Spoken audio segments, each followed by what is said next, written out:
नया साल, नया धमाल और नया बवाल।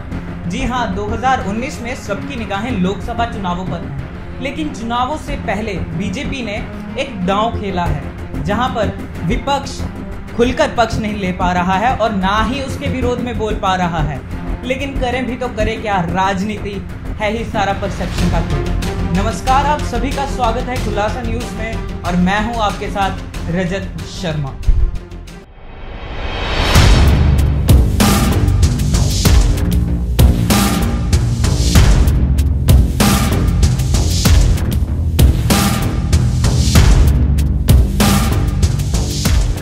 जी हाँ, हम बात कर रहे हैं भाजपा के तुरुप के इक्के की, जो उन्होंने 2019 के चुनावों से पहले अपने पिटारे से निकाला है।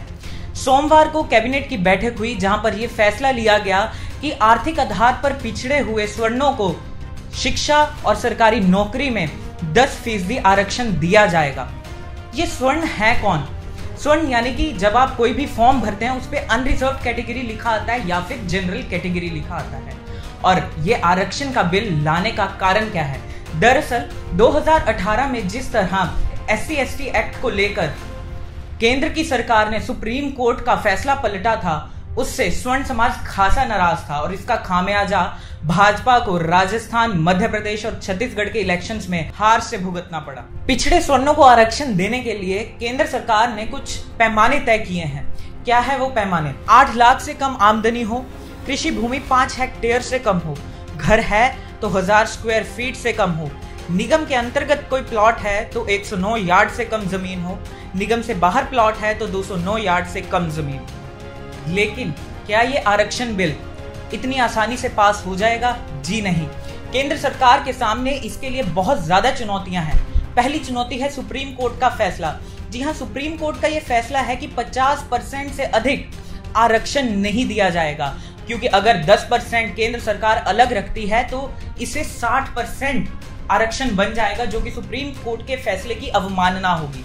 दूसरा, अनुच्छेद 15 और 16 में संशोधन करना। जो हमारा कॉन्स्टिट्यूशन है उसमें अनुच्छेद 15 और 16 आरक्षण देने के बाद सिर्फ सामाजिक और शैक्षणिक रूप पर करता है।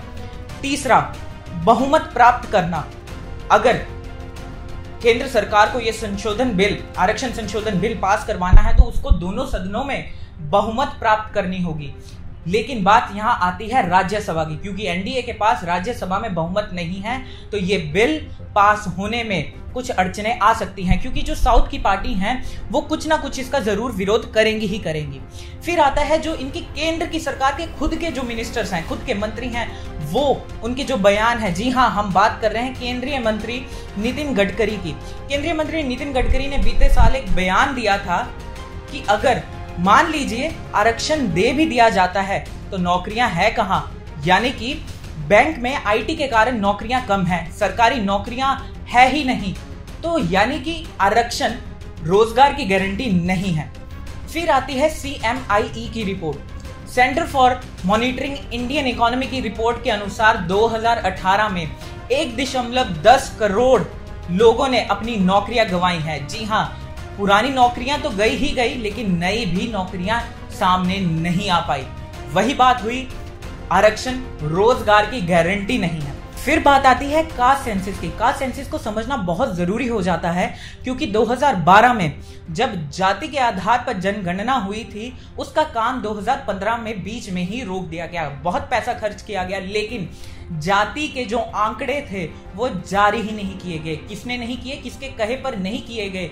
कौन डर रहा था? क्योंकि जब आरक्षण पर आप बहस करते हैं तो आपको जाति के आंकड़े सामने रखने पड़ेंगे, तभी आप आरक्षण की बात कर सकते हैं।